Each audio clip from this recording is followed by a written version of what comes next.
Hi, I'm Alex Mitchell and I'm the creator of Cancer Stories. Cancer Stories is a video diary program which is designed to help people like yourself manage their cancer.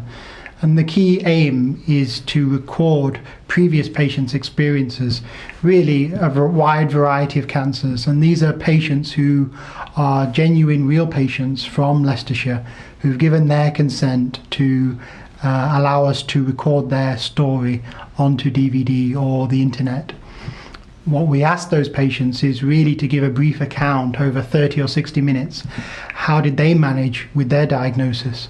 And hopefully by watching their account you'll be able to pick out some common themes from one or more of those videos. And those common themes might be things like what resources are available locally or nationally, or how do families cope, or how do people themselves manage with those awkward stages, either the initial diagnosis or the complications of treatment, or perhaps psychological and emotional complications which are sometimes overlooked. So overall, we hope that by watching the video diary program you'll be able to take some positives from other people's accounts, and hopefully that will help you better cope with your situation, whatever that is at the current time. Thanks for watching.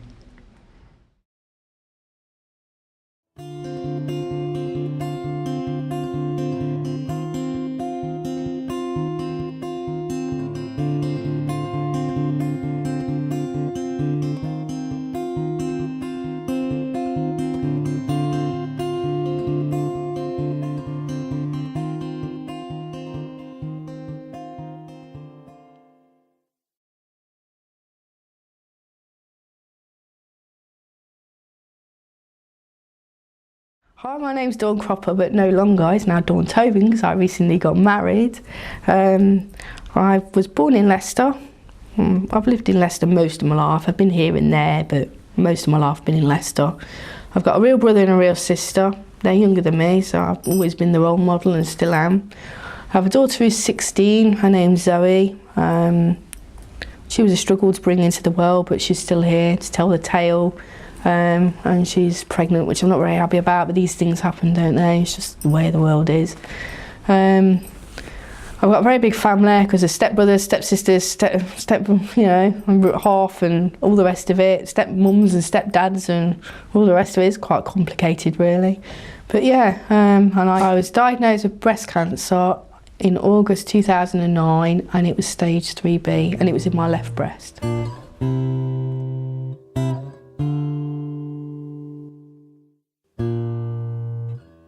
So Dawn Cropper's here and she's kindly agreed to come and tell us about her experiences with the diagnosis of breast cancer.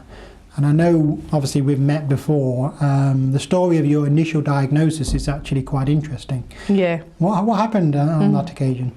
I got invited out on a girly outing to go pole dancing. Bit of a strange thing to do, I know, but there you go. I thought it'd be a bit of a giggle.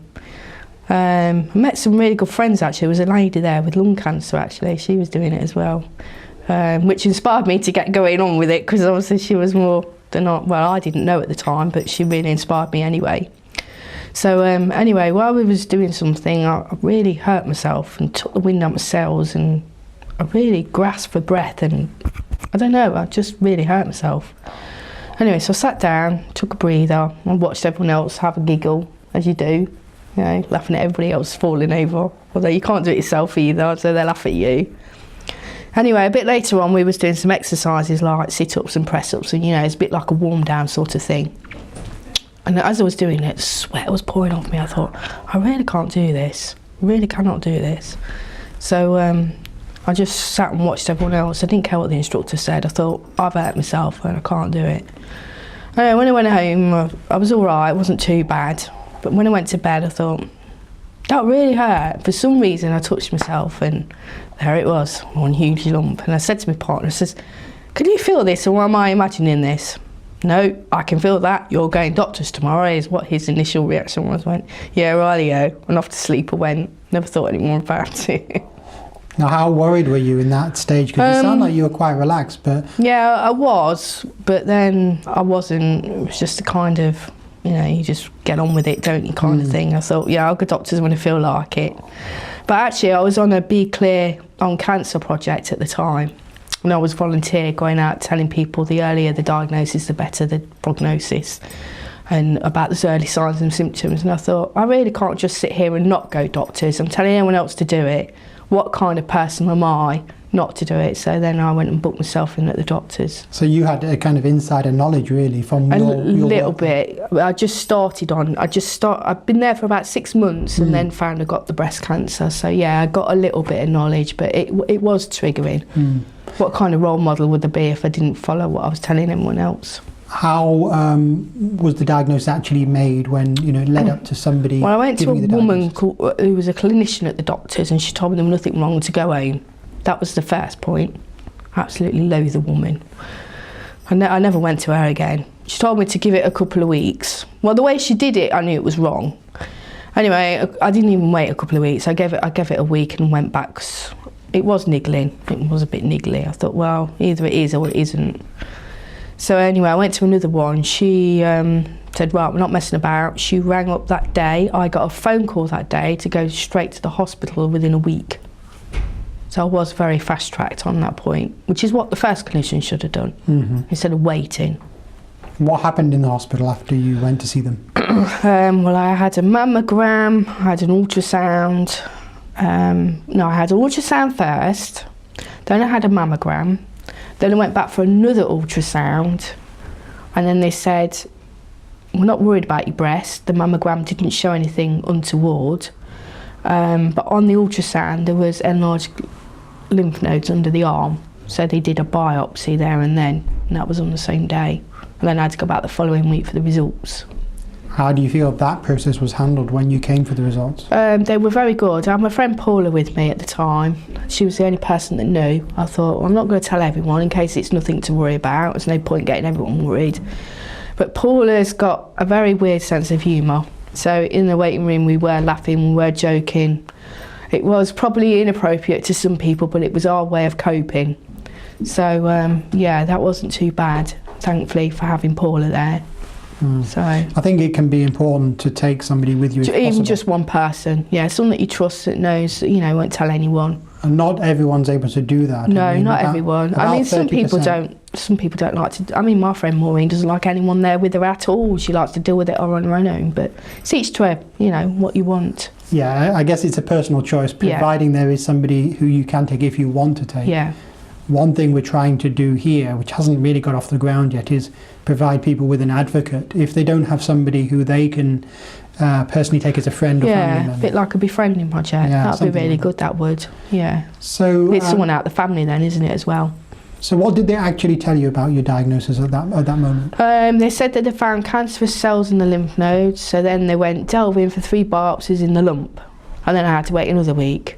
I'll tell you what, it's like waiting for eternity results. It's a long process. It is. A week is a very, very long time while waiting for results. I mean, the first week I just kept myself so busy, I didn't have time to keep my feet on the floor, and I was so tired by the end of the day I just slept. Intentionally, you use that as a technique. Yeah, to I did distract for the you from first week, but the second week I couldn't do the same. It was just another week of worry. And unfortunately, some people have even longer waits for various reasons. I know my friend's waiting for months for a little boy to go through some different tests, but that must be horrific. A week's, you know, ages, but months is even worse. Sometimes when you're given the diagnosis, people vary on how much information they actually want, and clinicians struggle to know, should I give like as much information as possible or just the minimum information that's necessary? What's your view on that? I'd like to know everything, but that's just my opinion. Yeah. I like to know everything inside and out and upside down and topsy-turvy. Yeah. I do. And did you feel you got that information? You know, it was such a long while ago, it's really hard to remember. And of course, you're under the, you know, you hear the word cancer and everything just switches off, doesn't it? Which is why you need someone there to take in the extra information. You do get given lots of booklets, but if you want to read, that's great. If you don't like reading, then you're not going to look at that. But there is the internet. There are some good sites for that, which is where I went, I think. I did go on the internet. Are there any you can specifically recommend? Well, the NHS one and the breast cancer site are definitely two good ones. Yeah. And then we've got the Be Clear on Cancer. There's a few little things on there as well that helps. The reason I ask is because sometimes people get into trouble when they find things they Well, they didn't tell want to you you're find. dead, don't they? You know, they do go from one extreme to the other. But yeah, the breast cancer and the NHS. And Macmillan's quite good too. What about informal support? That would be things like chat rooms or putting you in contact with other patients. Well, the breast cancer does that. They do that. I've never done it myself. I've done it via Facebook, and on the breast cancer I've made friends, and then we've just got together, and I've made a friend called Sue who lives in Nottingham. We see each other quite a lot now. Oh, you actually meet up as well? Yeah. And you yeah. met that friend through Facebook? Facebook, Wow, yeah. I mean, that shows you how things are going these days, Yeah. doesn't it? Yeah. Because we also try to kind of facilitate those links, but it's not always possible. No, I've got a couple of other friends, but they live in America and New York. They're quite away, but they have offered me to go over, so it might be something I take up on. Fantastic. Yeah, Why not? definitely. So what else have you found that's been useful along the way? I know we haven't gone through the full story yet. We'll come back to that. But any other, from the perspective of somebody coming new to this, what would you kind of recommend would be a good approach to this whole thing about how to cope with a really difficult diagnosis? Well, mine was just talking about it, really. I know some people find that really difficult, and Coping with Cancer are amazing.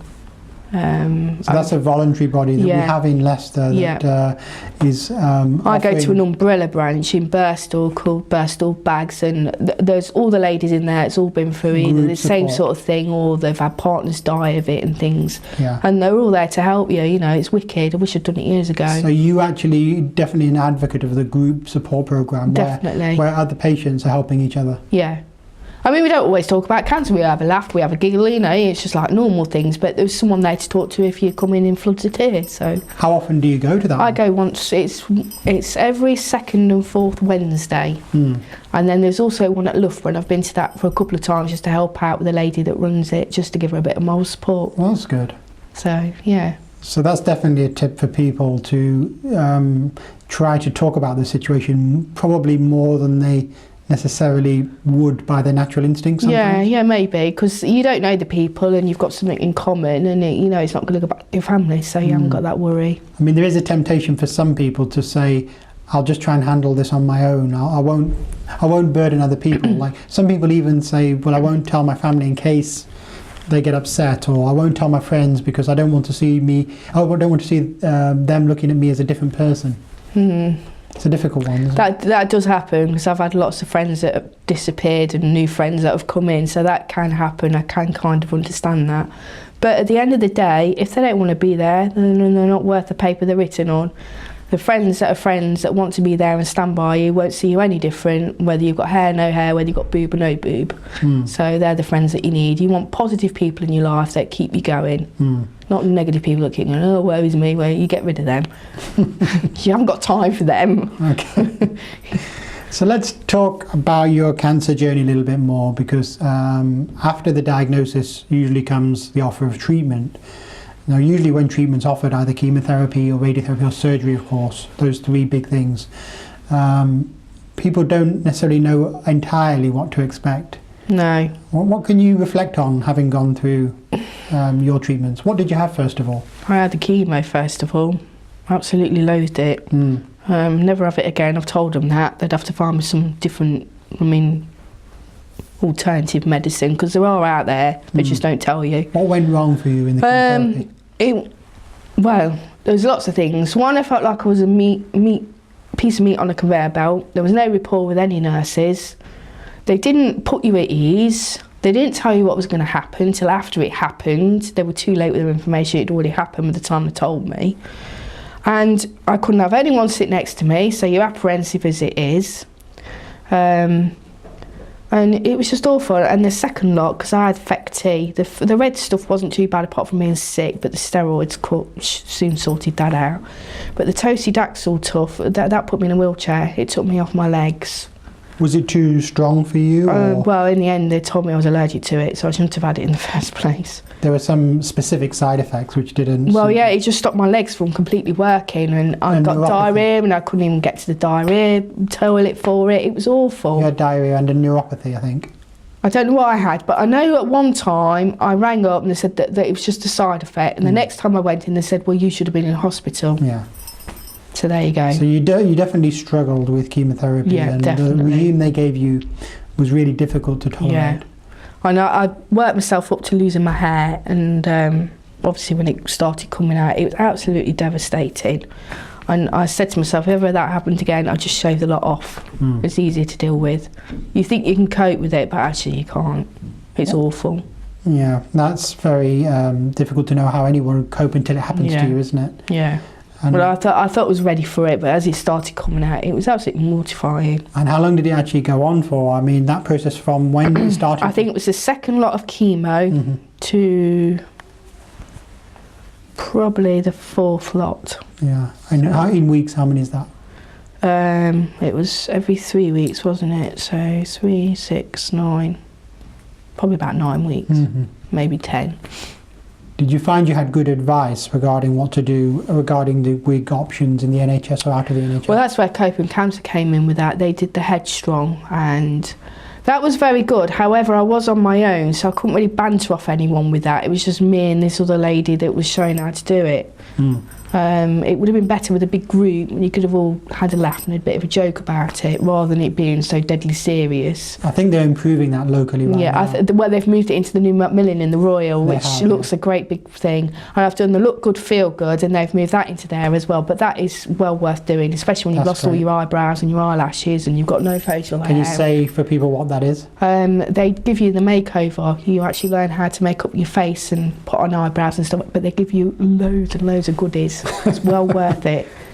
It's not cheap stuff either. No, It's definitely worth doing. Yeah. I come out feeling fantastic from that.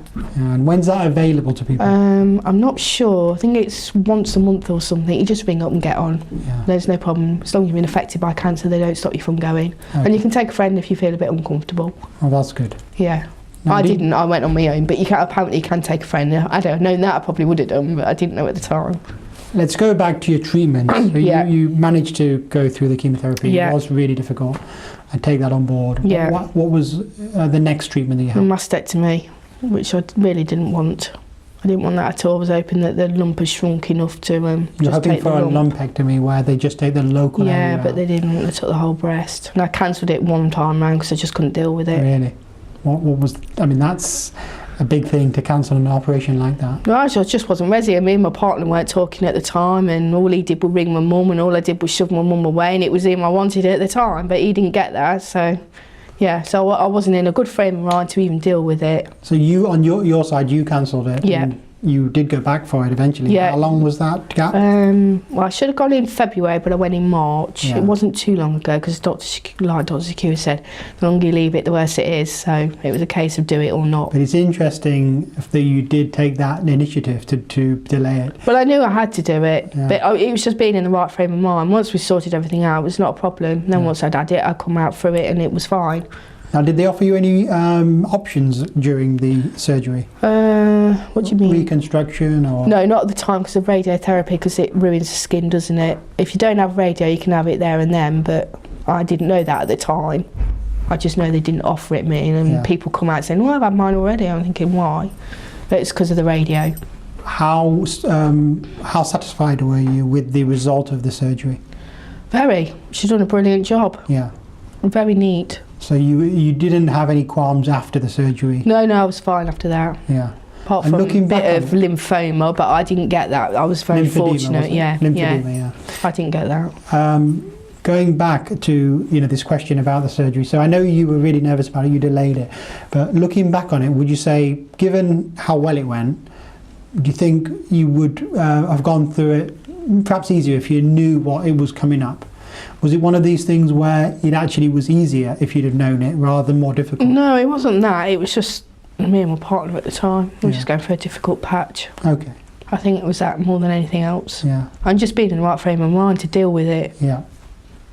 If you'd gone in bad in the wrong frame, you would have come out with the wrong frame. When I needed to go in with the right frame to come out with the right frame, and that worked, so You had radiotherapy, I think, after the after that. surgery. yeah. How long did the radiotherapy go on for you? 25 sessions. Over how many weeks roughly? I think it was 5. Yeah. So it was every 5 days. Well, it was every week. Wasn't Quite it, for intense 5 in a weeks? way. It is, yeah. But it was a walk in the park compared to the other 2. I was just about to say that. Yeah. Compared to the chemotherapy and the Yeah. surgery, It was a walk in the park. And at least every day they asked you how you were feeling. You never got that on the chemo at all. so you found the radiotherapy treatment radiographers Yeah, more much more involved. pleasant and more hands-on and kind of understood, really. That's good. Yeah. Because they've got a busy job as well, haven't they? Yeah, To see and everyone in again person. with the ward on 23A, I mean the nurses and stuff, they've all been through it, and they were fantastic for getting you out of the hospital. Yeah.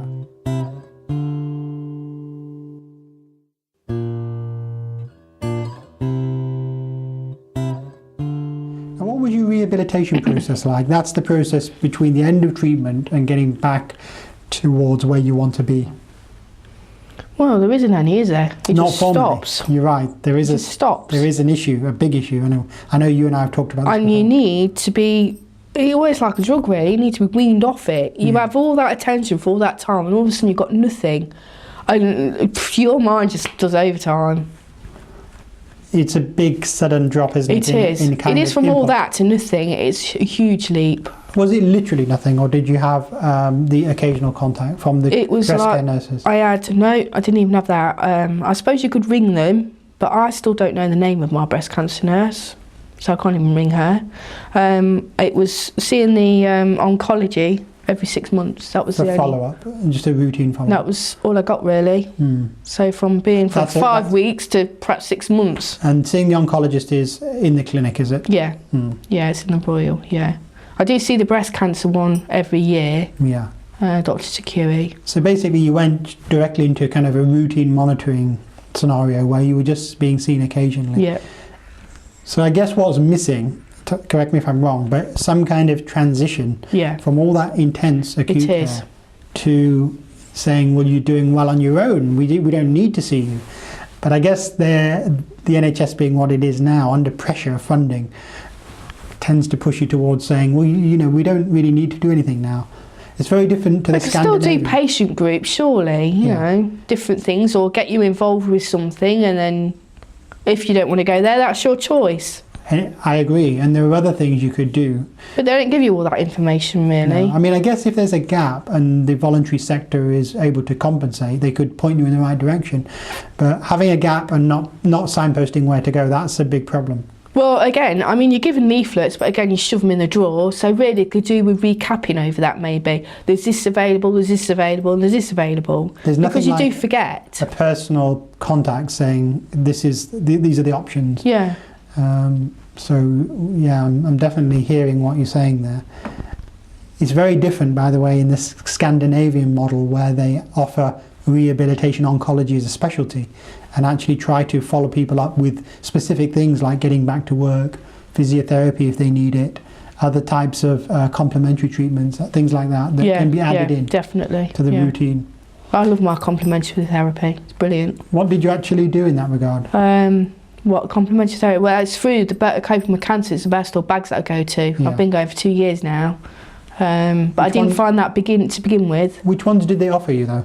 I could have any, because obviously I've finished all my treatment, but when you're on chemo they have to be very careful because of different oils and different things like that. Is that aromatherapy? Yeah, well, it's the oils you use, but there's Indian head, there's reflexology, there's Indian head Reiki, massage, yeah. and I've just learned to do Reiki myself. Oh, I've just wow. done level 1, so... That's great.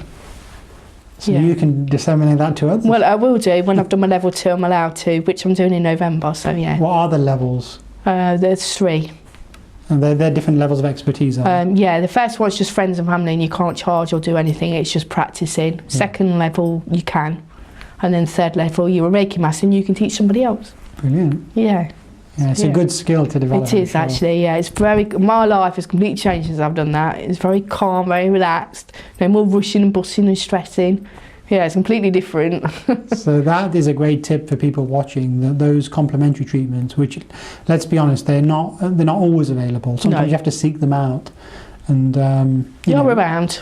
Yeah, You're they're around, but sometimes you have to pay for Yeah. them. Well, ours is just donations Mm. because it's coping with cancer. Yeah. So, and there is a big bunch of us usually that go. So, yeah. Let's come on to the effects on the family and your partner, because that could be a sensitive topic. It can be, yeah. What was your feeling about how your partner coped? By the way, congratulations on the wedding. Yeah, he's still around, bless him. He's been my rock, he's been my saviour. I mean, he's had his problems, obviously, but men don't really talk about them, do they? They tend to bottle them up. So, but he did say once he did want counselling, but then all of a sudden he said he was all right. So whether it's because he just actually got it out in the open, I don't know. But do you feel there should be a resource for caregivers and family members? I think there should be some more stuff available, yeah, even if it's for them to just go off. I mean, you know, even if it's private sessions. Do they get anything from the voluntary sector in coping with cancer in your experience? They probably would if they came along, but obviously they're at work, so it's very difficult, because that's usually during work time, isn't it? So that's quite hard. Could do with some time off for that. But yeah, I'm sure so it's for parents and carers. It's for people that's been affected by cancer, not just people that have had cancer. So yeah, I often take a friend along sometimes that's been with me for a while. What was your impression of how worried about your health and your future health your partner was, you know, through all this compared to you? Did they also have high levels of anxiety, stress, depression? Well, yeah, he was depressed, I would say, and yes, he was very stressed, but he wouldn't show it. My fear was him loving me with only one breast, obviously. I mean, they just tell you what you need to hear, but that's not good enough all the time. I mean, these issues about body image and your confidence and self-esteem, sometimes we don't really address those before. No. We just leave it to the person to just find out Get for on themselves. with it, yeah. It's not ideal, is it? No. Because you do lose your self-esteem, you do lose your confidence, and you're losing part of your body. Having said that, some clinicians, some specialists and some of the breast care team do definitely address that and bring that up. I mean, thinking about it now, I can totally understand it's a very delicate area. Is there anything you can say to, you know, viewers watching how they could deal with that? Because it's a big change to lose a part of your body. It is. I had counselling before I lost my breast, which completely helped. I think had I not gone through that, I might have suffered afterwards. And some people say, oh, no, they're fine up to the operation, then they suffer afterwards. So it's finding the right balance and how you cope with it, I think. Like my partner says, oh, I love you no matter what, but you know, they're just words. Anyone can say that, even my bloody mother, so it wasn't really what I wanted to hear. Well, they're saying the right thing, but was it actually what they really felt? Maybe not, but I don't know. I'd rather them say what they felt, really, and deal with that. You know, at the end of the day, it's a partnership, and you need to go through it together. It's both your journeys, isn't it? So were you two able to talk about that particular issue? Well, like I say, I had to cancel one operation because he wouldn't talk about it at all. It just involved my mum, and I didn't want my mum, I wanted him. But I think he got over that initially, and that's when he said, well, I think I might need counselling. I says, well, I'm sure I can get you some. But then after the operation, I came out the other side, so I think that kind of perked him up. I think he was just feeling what I was feeling, really. Maybe he was picking up on your emotions, and maybe as you improved, he was improving too. Yeah. There was a time I thought I was, you know, at the end of my tether, but that was through chemo because it really did make me poorly. So as time went on, how did you find his adjustment to things went? All right. And now? No, he's wonderful now. And how long are we down the line? It's been 2 years since I've had in treatment, so it's 2.5 years now. Yeah. 3 years next May, since I've had any radio mastectomy or anything. Now, if somebody met you for the first time, or let's say a friend who you haven't seen before in a while, let's say before this happened, would they really see a difference in you? No. They would think you back to normal. Yeah, definitely. That's got to be a good sign. Yeah. I'm definitely I've got my cockiness back and a bit of bullying and telling people what to do. Yeah, I wasn't like that when I lost my breast. I was very withdrawn and quiet. I did lose my confidence a lot. You were definitely affected by it, but you got back to where you were. Yeah, now. Reconstruction was definitely the answer. So tell us about the reconstruction. Oh, fabulous. I got to know everything there was, inside and out. First of all, what were you offered, and when did it come up? Well, I wasn't offered, I was offered quite a lot, but I told him what I wanted, because I seen my friend, when I had my mastectomy, in the next bed, Linda, I'm still friends with Linda actually, she'd had the bit from around the back with the implant. Well, her implant still isn't been blown up, and that's nearly 3 years now. So that completely put me off, because she got an infection. So I knew which one I wanted anyway, wanted the tummy tuck one. So I told Dr. Farmer that's what I wanted. Told him what I wanted. I gave him a whole list of questions. There were about 3 pages of it. Says, you've done your homework, haven't you? And then the booklet that I remember from last time that I couldn't remember the name was Crazy Hats, that told that all about the reconstruction, inside and out, every detail of how each nerve connected, how the tummy button connected, and that's all I needed to know, that I was in good hands, got a good blooming surgeon, and what was going to happen, and I couldn't wait to go in. So you actually were looking forward to reconstruction? Yeah, I was. You knew it was going to make you feel more like a woman again? Well, the reason for my decision was, but the year before, in the December, my stepsister got married, and I'm looking for dresses. I was very, very limited, because I had like alternecks and different things like that, and I couldn't wear anything like that with one boob. It just looked awful. So obviously that knocked the wind out my sails, and then the dress I did buy, I was yanking it all the time, thinking, can anyone see? And I even had a flower there, and I was still yanking at it, so I thought, no, now's the time. So that's when I decided I was going to do it, and I told him the day after the wedding, says, right, you're all ready for this, but reconstruction's next on the table. Well, that's a good thing. I says, it's not, it's a bloody 8-hour operation. It's not a great thing, is it? Having said that, it is an operation, isn't it? And you've got to put yourself through it again. And some people find it very difficult to come to the hospital when they've had that experience of being ill. It's a reminder, isn't it, of being ill sometimes. But I don't know, I was in a different ward, I was in a different hospital, so it was completely different. And it was different nurses and different staff, so it was... So you felt it was quite manageable? Yeah. And then the operation, how long were you in for hospital? Actually, I should have been in for a week. I was only in for 4 days. And that's pretty good going. I had the operation on the Thursday, was home on the Sunday. Because I think they're trying to reduce the amount of time in hospital for this as much as they can. Yeah. And then how long to get back after the operation, with the soreness and everything? So well, they told me months and months and months, but I got the all clear in 7 weeks. Because I was really ready for it. I got myself mentally prepared for it. I knew what was going to happen. I got people on standby to cook, clean and lift kettles and stuff like that. And I did what I was told. I'd listened to my body. If I couldn't do it, I didn't do it. If I could, then I would. But I just did little things. Whereas my friend Sue went out and hung out the washing, and she's kind of, she's still struggling about a year down the line. So yeah, it's a case of listen to your body and do what you're told. Okay. But the scars are healing lovely. Oh, that's great. Yeah. So overall, looking back on everything you've been through, how satisfied are you with everything that happened to you? And Apart from the chemo and the clinician, it was all right. Is there anything you really wished, well, that one thing, that could have been a lot better?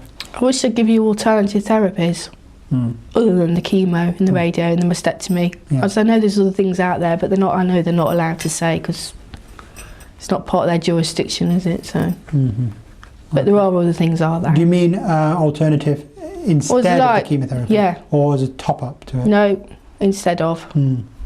So give people the option if they want it. Yeah. I think we should have more options, and we should be able to choose. And if we feel ill, that's our problem. It's not all down to the doctor then, is it? But I do think there are other things out there that we can do. Okay. So definitely. And the other thing I would say is, I know you have steroids and you put on loads and loads and loads of weight. Please don't fret about it, because you will lose it once you come off the steroids. I did. So, because my friend's on steroids and she's moaning about her weight, but once she comes off them, it will come off. Yeah. All right, and it won't drop off, but but it will come off gradually. There are certain drugs like the steroids. Yeah, the steroids definitely. I put on about 3 stone with them. I looked like a. But then I couldn't eat either, so because of being sick. But yeah, I definitely lost it again, so don't worry about that. That's the least of your worries. What was the reason for the steroids in your case? Being sick with the chemo. It helps with that. It stops the sickness. Okay. So put on the weight, stop being sick.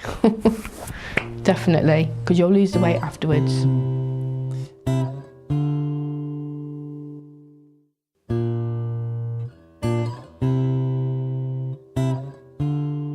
let's come on to what's going to happen in the future. I mean, obviously nobody really knows what's going to happen, but I'm just interested in your view of the future right now, given everything you've been through. Well, I've been to the doctors recently because I'm not very happy with my health. He just fobbed me off. But if you're not happy with that, then go back to another one, which is what I'm doing. I'm having to wait a week. My friend Sue did the same. She got fobbed off, but she went to her breast cancer nurse and she's got seen and she's had tests. I can't remember my breast cancer nurse, so please keep a note of it, because obviously they can help more than the doctor sometimes. Is that an issue related to the previous diagnosis or something different? Well, I didn't get a breast cancer nurse till I went for my mastectomy, but I think you should be given one right from the very, very beginning, so at least you've got someone to talk to, because you've always got questions. A you key always contact, forget. if you like. Yeah. Mm. As soon as you walk out the room, you've got questions wishing for you, and wish I asked that, and then you never get another opportunity. Whereas if you've got that number, it might help. And if she doesn't know, she'll find out for you. Mm. She'll do the legwork. Now, a lot of people, even 1 to 5 years down the line, in the back of their mind, they have that fear of the cancer coming It's back. always going to be a fear. It never ever goes away, really. How do you manage that? I don't know, you just have to. I've had counselling with Sue, so that's helped, definitely. With the psycho-oncology Yeah, department? definitely. That has definitely helped. I've tried to keep myself busy.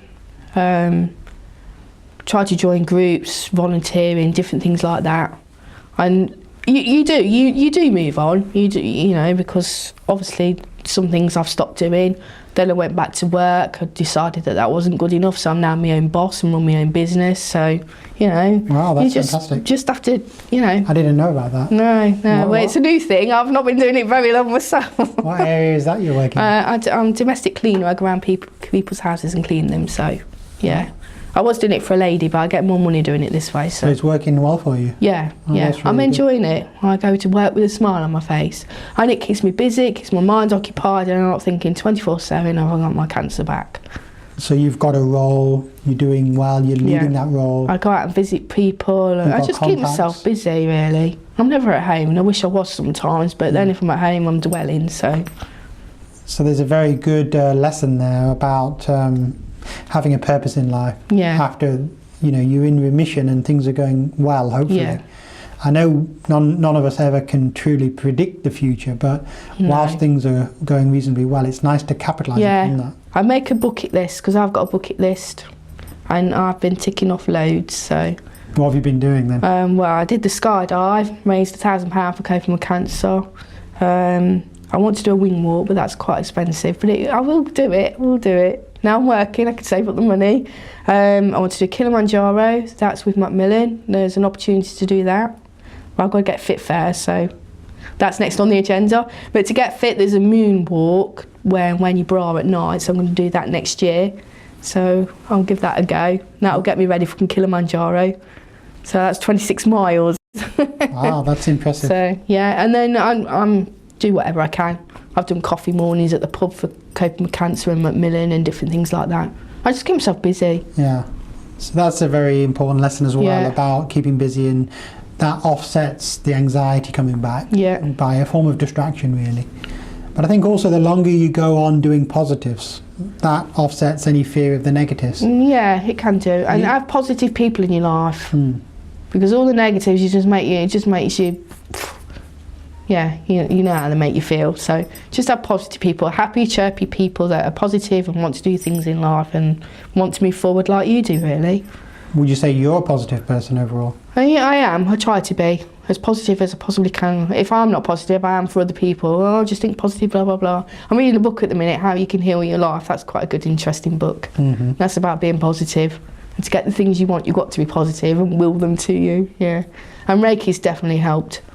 So, but on my other bucket list, I want to go see Wicked. I'm doing that in November. I've obviously got married. That was on my bucket list. I've been to see a comedian, Jack D. He was very funny. Yeah, I like that. Yeah, it was very funny. I went with Sue for that. My friend that's a breast cancer survivor. What else is on my bucket list? There's loads.